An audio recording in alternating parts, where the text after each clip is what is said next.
Hello guys, welcome to TECHPLIXITY. If you're coming across our video for the first time, I'd say thank you for choosing our video and I hope you enjoyed this session.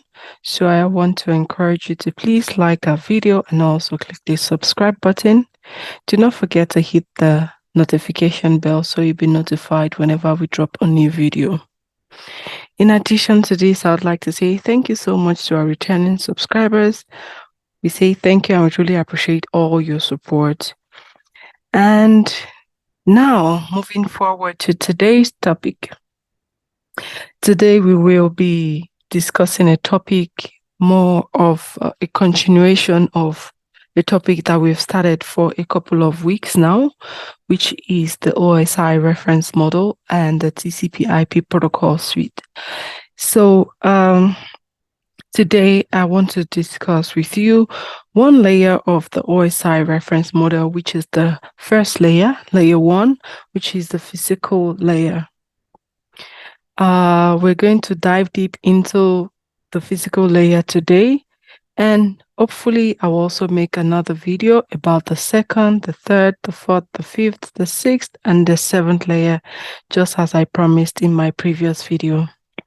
So if you have any questions, you could drop them in the comment section, and then we will ensure that we provide answers and clarifications for them. I believe that there are so many materials online. However, we try our best to explain in details each of these topics so that people who prefer to take self-taught lessons on topics related to computer networks or customer support or IT support will be able to learn from our content as well. So without further ado, let's dive right into today's topic. So today's topic is, as I said, we're discussing layer 1 of the OSI reference model. And that layer 1 is the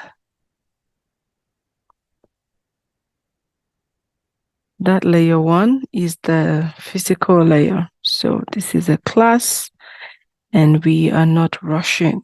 So let's take our time to understand this. So here we go, layer 1. And then the layer 1 we are discussing today is the physical layer. So the physical layer, what is this physical layer about?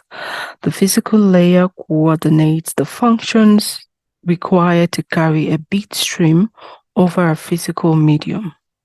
It deals with the mechanical and the electrical specifications of the interface and transmission media. It also defines the procedure and functions that physical devices and interfaces have to perform for transmission to occur.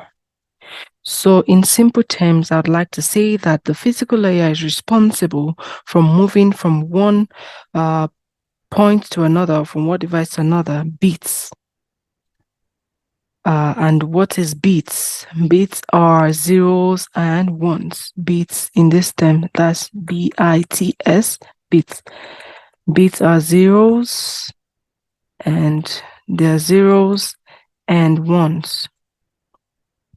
So the physical layer is responsible for moving them from one individual node to another. We already discussed what nodes are in the previous class. So moving forward, I'd like to mention that the physical layer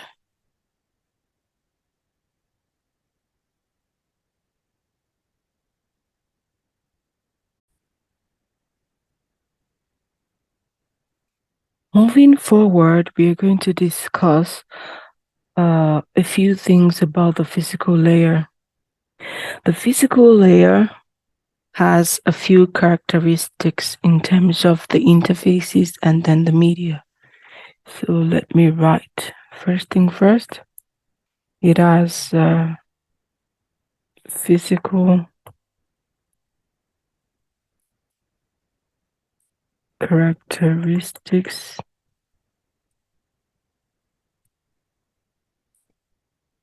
of interfaces and media.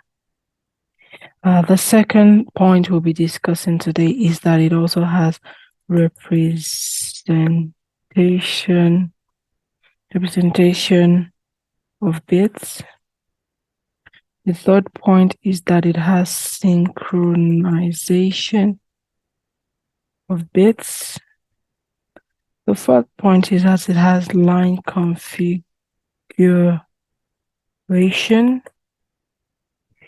The fifth point is that it has physical topology. The sixth point is data rate or transmission rate. Those are the important things we need to discuss whenever we're talking about the physical layer. And the last one we'll be discussing today is about the transmission mode. So we have the number 4, number 5, number 6, number 7. So these are the 7 points we're going to be discussing. These are the things we should be discussing whenever we are talking about physical layer. So let's start from the first one, the physical characteristics. Oh, that's characteristics of interfaces and media. So we're talking about the characteristics of the interfaces between the devices and the transmission media. And when we're talking about transmission media, we're talking about coaxial cable, we're talking about twisted pair cable, we're talking about the unshielded twisted pair cable and the shielded twisted pair cables. So there are various kind of transmission medias when it comes to computer networks, but yes, those are a few examples of the transmission media.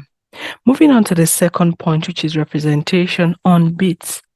So the physical layer consists of a stream of bits, which are zeros and ones, just like I mentioned before, with no interpretations. And for transmission to occur, the bits must be encoded into signals. And these signals are called the electrical or optical signals. Again, the zeros and the ones,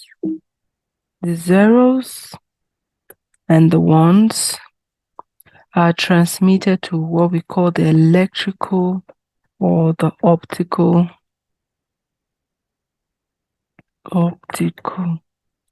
signals in the physical layer. And then these zeros and ones are changed into the signals during their movement in the network. Electrical, missed E here. Okay, so we have to move on to the third point, which is about synchronization of bits. The sender and the receiver must not only use the same bit rate, but must also be synchronized at the bit level. In other words, the sender and the receiver clocks must be synchronized. The sender and the receiver's clock must be synchronized. Moving on to the fourth layer, which is about line configuration. In this aspect, the physical layer is really like concerned with the connection of devices to the media. For example, we're talking about things like point-to-point connection, multi-point configurations, For example, now when we're talking about point-to-point configuration, we're talking about two devices that are connected together through a dedicated link.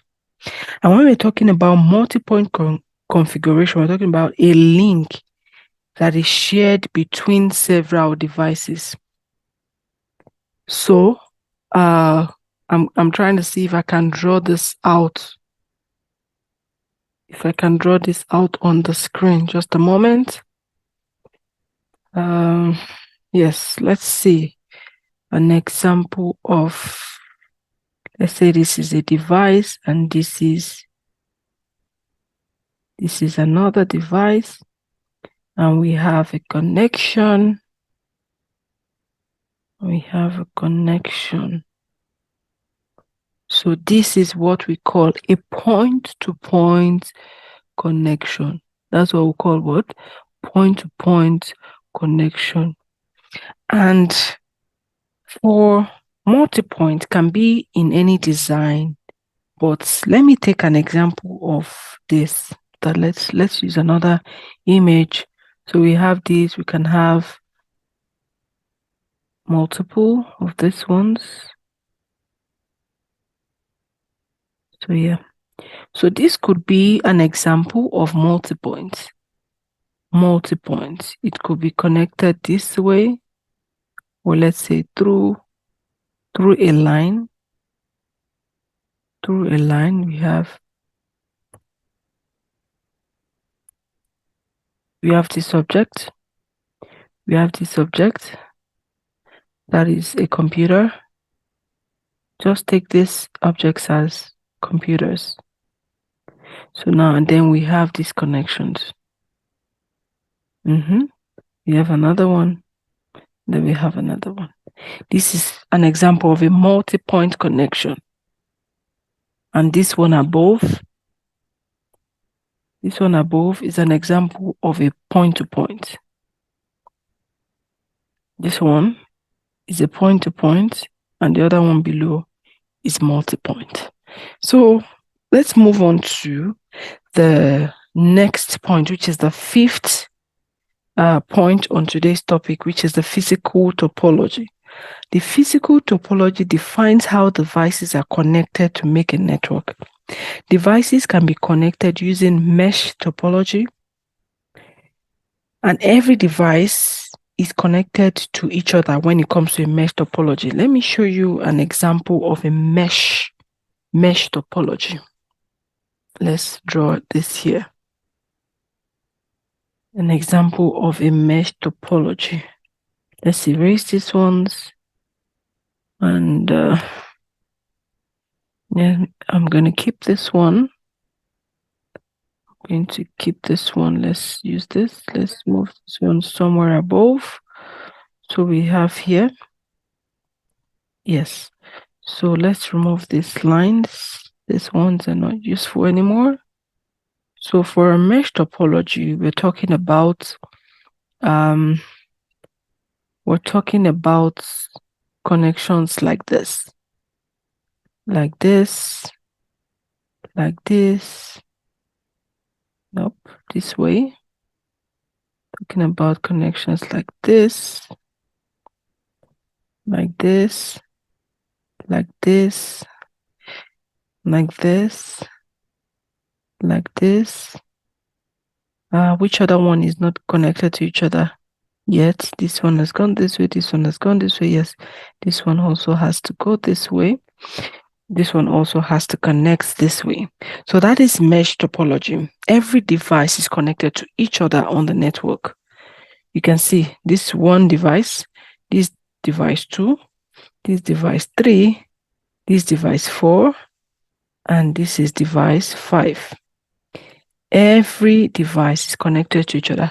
Device 1 is connected to device 5. It's connected to device 2. It's connected to device 3. And it's connected to device 4. I hope you get it. This is 2.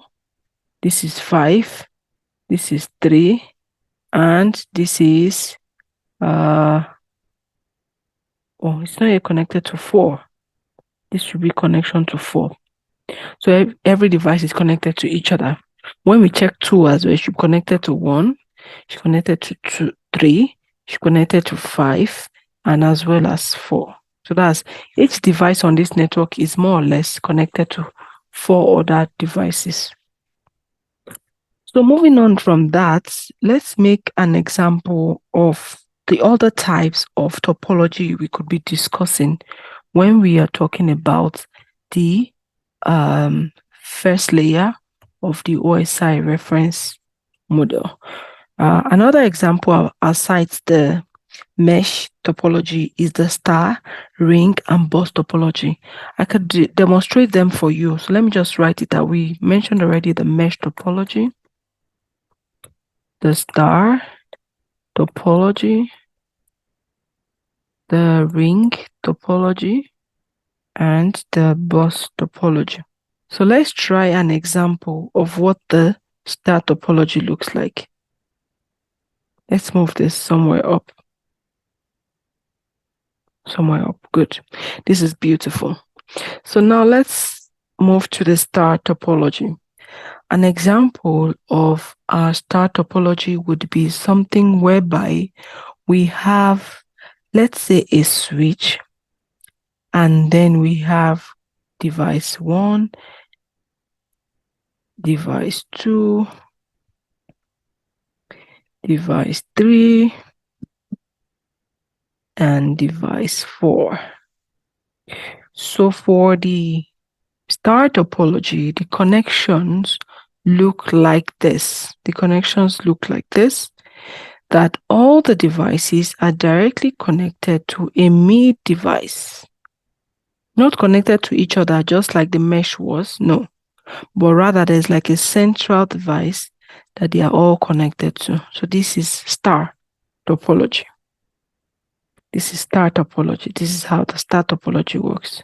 Star topology.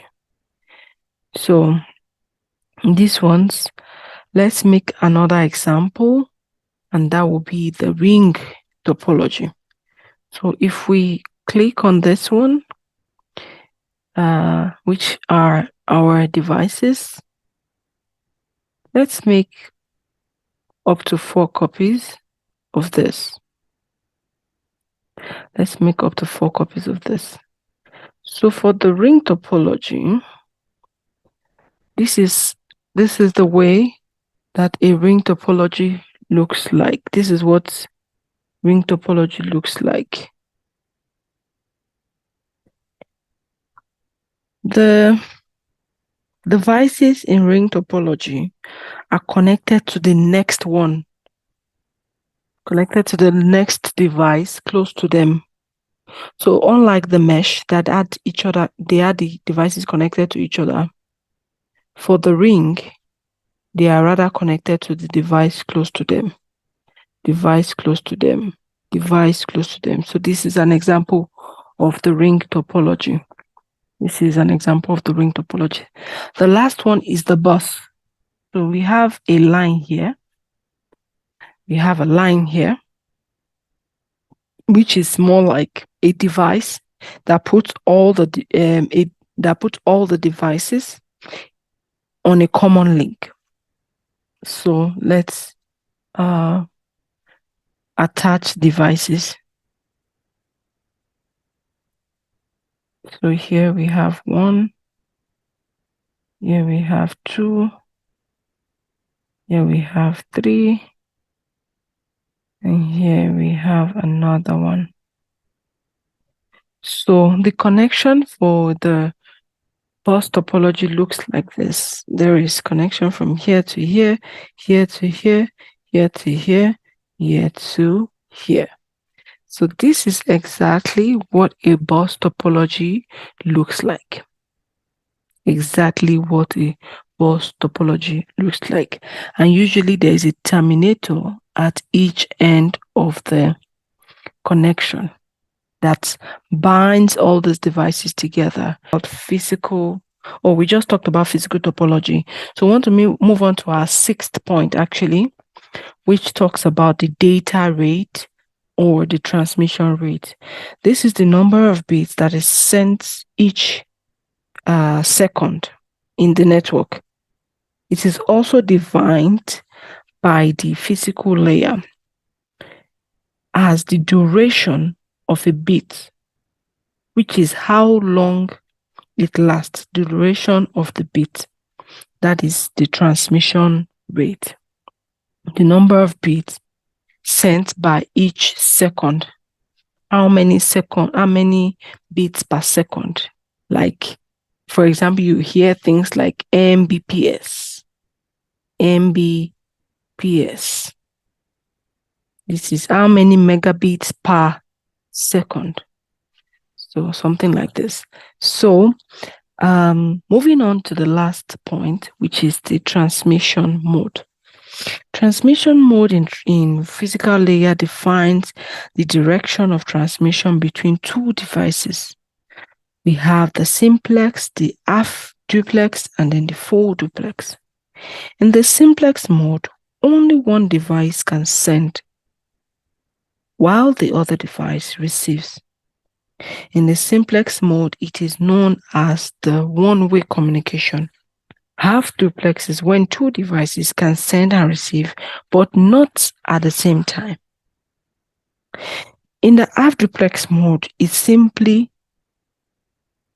in the full duplex mode, which is the third mode, right?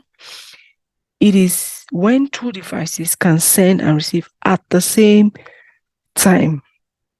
So, when we're talking about transmission mode in physical layer, it has to do with the full duplex mode, the half duplex mode, and the simplex mode in computer networks. Thank you so much for watching up to this moment.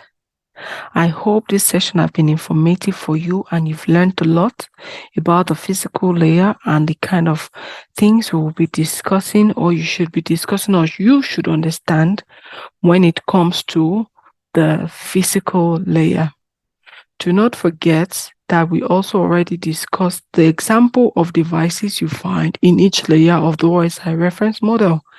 And in the previous class, I mentioned that the example of devices you can find in the physical layer are the connectors, the cables, for example. So, if you have not forgotten this, I think it will be also nice if you can go ahead and read more about it or send us your questions. Do not forget also that the NIC, the NIC, is also part of the devices you can find in the physical layer. Okay, so having said that, today we've been able to achieve discussing a small definition about physical layer and 7 different points regarding crucial things to know about the physical layer and how it functions. Thank you so much for watching, and I hope this session has been really helpful for you. I'd like to thank you for viewing, and I want to remind you before you go that you should please do not forget to like our video, subscribe to our channel, and please do share to your friends and hit the notification bell so that you'll be notified whenever we drop a new content.